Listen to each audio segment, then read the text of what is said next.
Anda kembali di News Pagi pemirsa, 3 orang saksi pembunuhan Vina dan Eki menjalani pemeriksaan di Polda Jawa Barat. Salah satu saksi Okta mengungkap tersangka Peggy Setiawan tidak ada di rumah kontrakan Pak RT.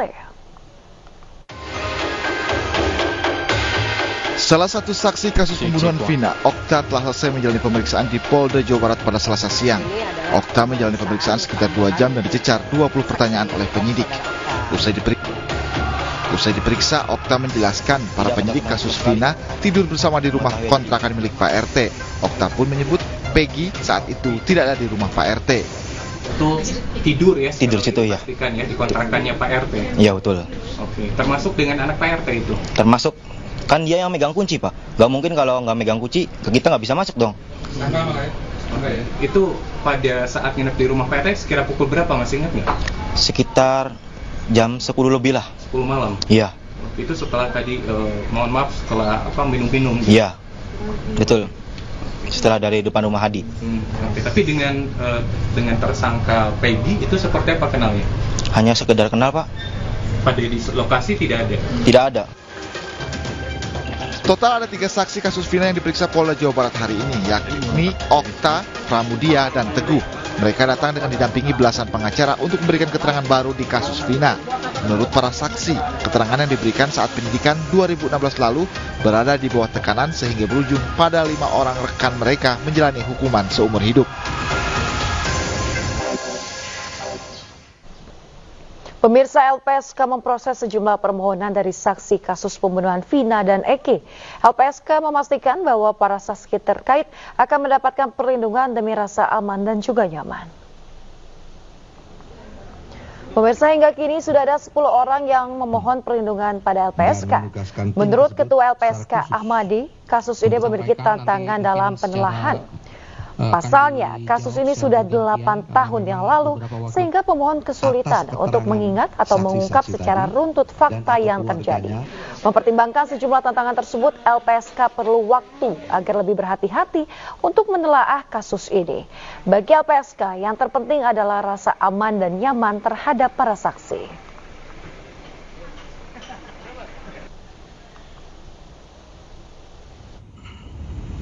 Ada beberapa tantangan tentu dalam penelaahan proses perlindungan ini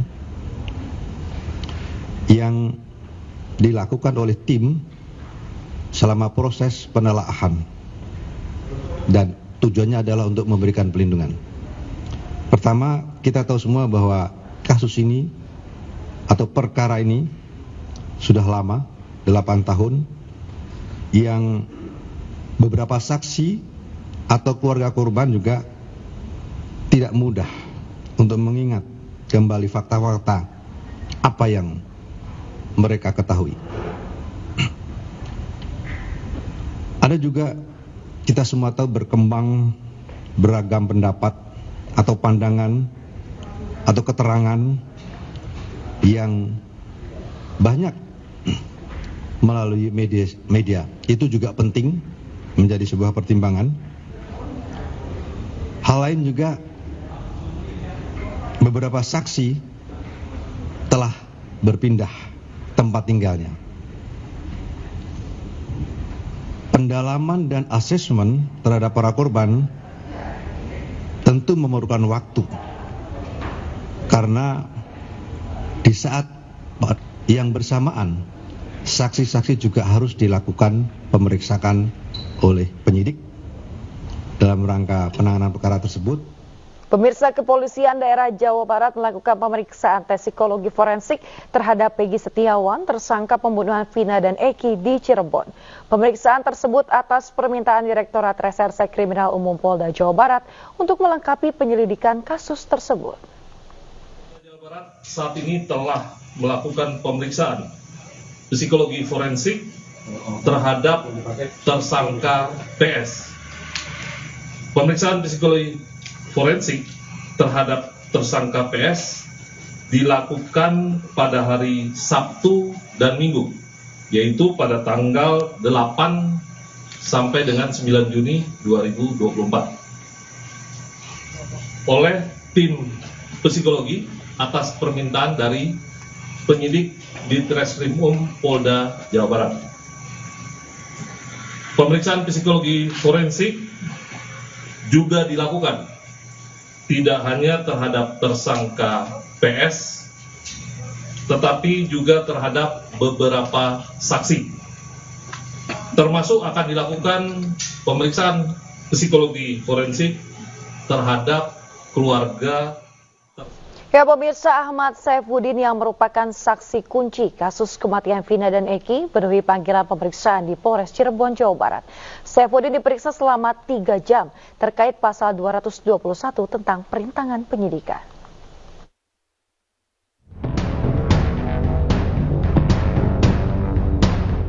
Didampingi tim pengacara Pradi, Ahmad Saifuddin memenuhi panggilan sebagai saksi kasus kematian Vina dan Eki di Polres Cirebon Kota, Jawa Barat, Selasa siang.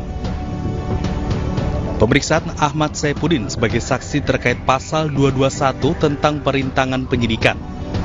Diketahui Saifuddin bersama 9 orang temannya termasuk 5 orang yang kini telah menjadi terpidana berada di rumah anak ketua RT saat kejadian pada tahun 2016 silam. Saifuddin yang kerap disapa Udin diperiksa selama 3 jam. Dalam pemeriksaan ini, pihak kepolisian ingin menggali terkait adanya seseorang yang diduga penghalangan penyidikan kasus Vina dan Eki. Pemeriksaan sudah selesai untuk dugaan adanya tindak pidana pasal 221.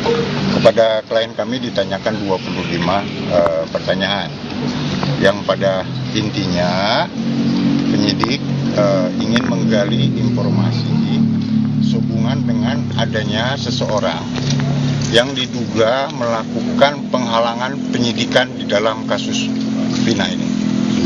Jadi tadi sudah sangat jelas dijawab oleh klien kami dan penyidik juga cukup kooperatif. Selain Ahmad Saifuddin, hari ini ketiga saksi diperiksa Polda Jabar terkait pemeriksaan saksi saat sedang berada di rumah Pak RT. Dari Cirebon, Jawa Barat, Tois Kadar, Ayus melaporkan. Pemirsa, kuasa hukum keluarga Vina, Hotman Paris Hutapea, meminta penyelidikan lanjutan kasus Vina ditunda terlebih dahulu. Ia pun meminta agar Presiden Joko Widodo membentuk tim pencari fakta untuk memberikan rekomendasi ke tim penyidik.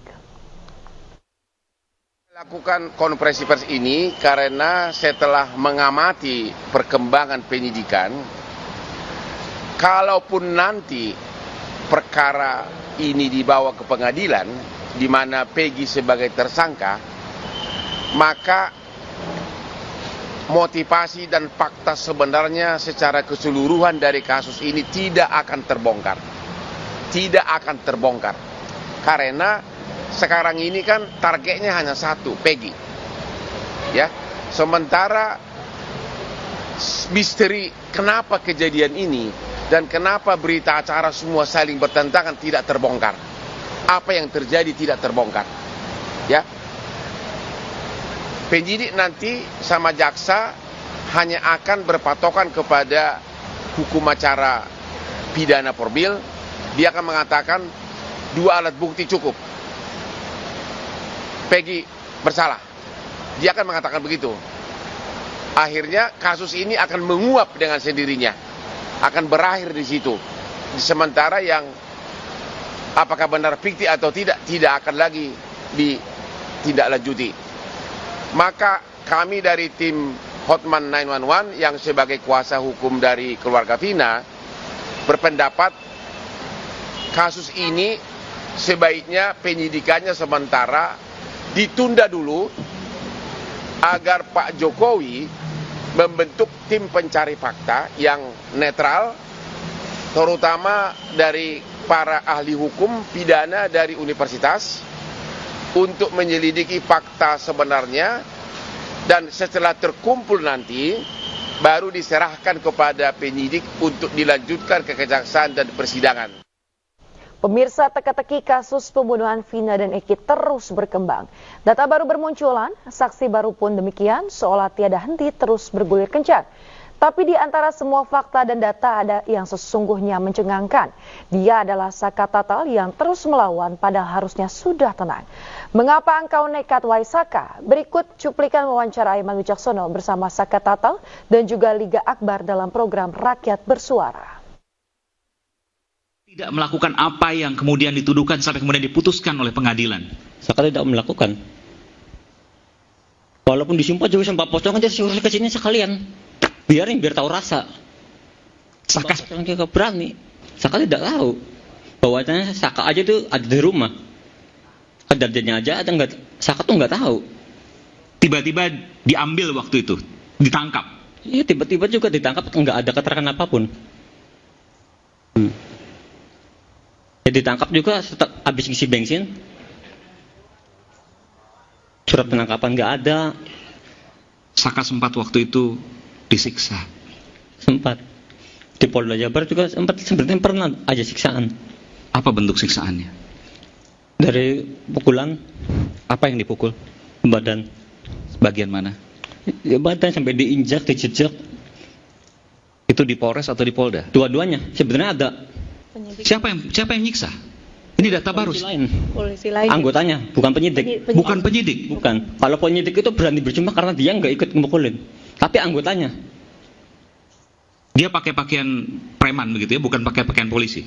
Ya, ada sebagian, ada yang pakaian preman, ada yang pakaian polisi. Berapa orang? Banyak. Bukan 1 orang, 2 orang. Lebih dari 5 orang? Lebih. 10 orang? Tiap pagi, setiap apel propos tuh, orang tuh bergiliran masuk. Tiap datang tuh, udah pasti dipukulin. Ini penting untuk kemudian menjadi bahan penyelidikan. Ya. Tapi jangan terlalu dipaksa ya. Betul. Gimana saya? Tiap hari tuh, kayak gitu. Tiap hari disiksa? Tiap hari. Tiap habis apel propos, pagi. Badan? Ya diinjak-injak, dipukulin. Sampai kepala aja dipukul pakai gembok. Kepala dipukul pakai gembok? Di bagian mana? Kepala. Di bagian mana? Belakang? Depan? Kepala semuanya. Yang dewasa berkali-kali? Berkali-kali sampai bocor. Iya. Karena udah nggak kuat lagi sama siksaan itu. Udah nggak bisa nahan siksaan. Saka dikasih makan waktu itu? Saka emang kasih makan, tapi ngasih makannya nggak sewajarnya. Dilempar di lantai. Kalau nggak dimakan, bakal dipukulin lagi. Jadi piring berisi nasi dan lauknya? Bukan piring. Jadi nasi bungkus. Nasi bungkus? Waktu di Polresta itu. Sudah dibuka karetnya, dilempar? Dilempar. Jadi berantakan? Nasi berantakan di lantai. Dan Saka makan dari lantai itu? Iya. Kalau nggak dimakan, dipukulin lagi. Minum dikasih? Minum juga pernah sempat dikasih air kencing, suruh diminum. Mohon maaf? Air kencing. Air kencing siapa? Polisi nggak tahu dari mana itu. Taunya dari mana kalau itu air kencing? Orang saya yang ngerasain, diputerin semua. Dan Saka minum? Saka minum tapi dibuang lagi, dimuntahin, nggak bisa. Tapi sempat masuk mulut dimuntahin? Iya. Tanya dulu, Liga keberatan nggak kalau maskernya dibuka? Pakai ini? Boleh kalau gitu sih. Baik, ini pertama kali Liga membuka masker ya? Belum pernah Liga membuka masker seperti ini eksklusif ya? Liga boleh di dekat. Kenapa Liga kemarin nggak pernah mau membuka maskernya? Lebih dekat lagi boleh? Karena saya menjaga diri saya juga, Pak. Menjaga diri Liga? Kenapa? Karena kan banyak yang bilang saya saksi kunci. Jadi pada waktu itu Liga Akbar menyampaikan bahwa Vina dan Eki dipukuli, dianiaya, dilempari batu, betul ya? Di kesaksian pengadilan waktu itu. Iya. Betul. Sebenarnya Liga tidak melihat itu. Tidak, Pak.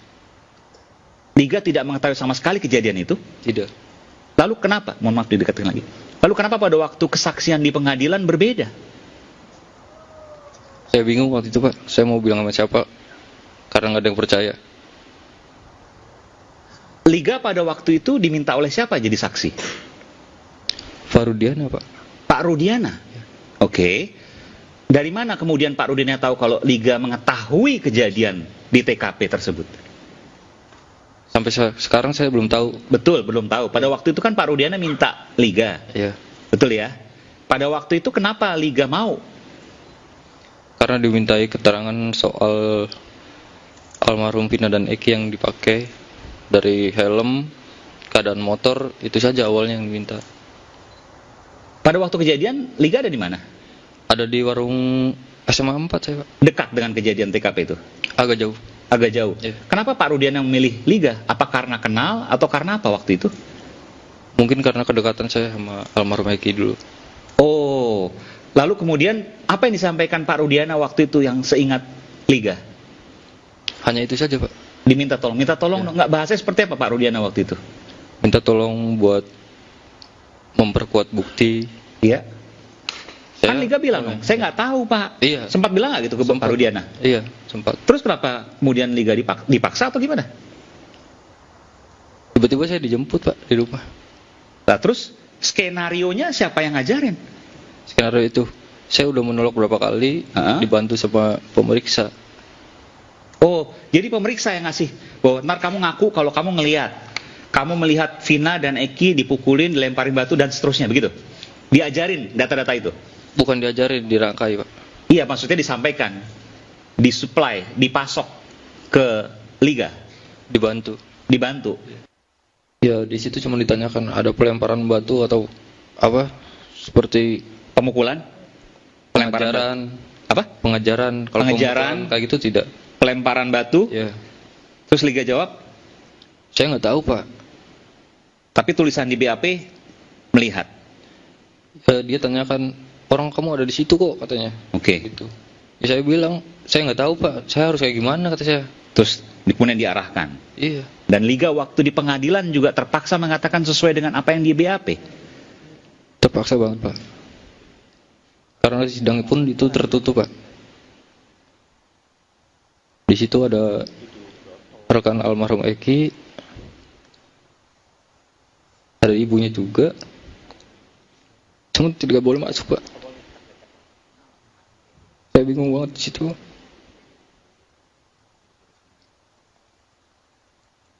Liga menyesali ini semua. Menyesali betul. Kalau seandainya bisa berbalik, Liga akan mengatakan sesungguhnya apapun yang terjadi. Liga tidak ada ancaman disiksa waktu itu. Nggak apa, katakan aja. Tidak ada, Pak. Tidak ada ya. Baik. Dan sampai kapanpun Liga akan mengatakan